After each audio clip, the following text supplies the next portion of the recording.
And meanwhile, the temporary closure of the Marigot Hospital has prompted residents to take action. In that regard, a community action meeting was held at the Marigot Credit Union last night, where MP for that constituency, Linton, and others gathered to discuss their concerns about the closure. And this is not the first time the hospital has been shut down.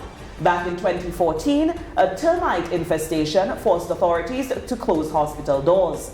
And speaking on Q95 radio, Linton stated that he believes that the government is using the situation as ammunition against him.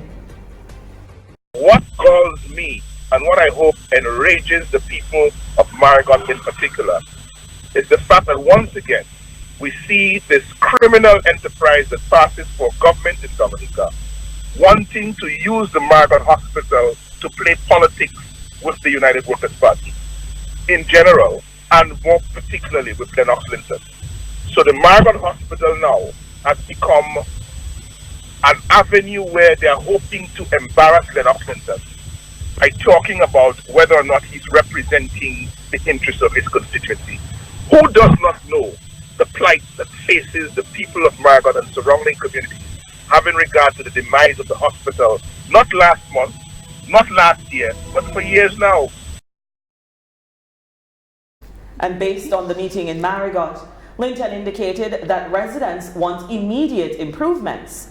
And during a press conference to address the issue earlier today, Permanent Secretary in the Ministry of Health, Helen Royer, stated that the refurbishment of the Marigot Hospital has always been a priority. However, following extensive assessments and discussion following the termite infestation, the plan to build a new hospital was postponed and the ministry had to explore more plausible options. We actually removed other health centers and put Marigot as priority facility for this kind of assistance. So Marigot has been held in very high regard at the Ministry of Health, but it was a very complex situation.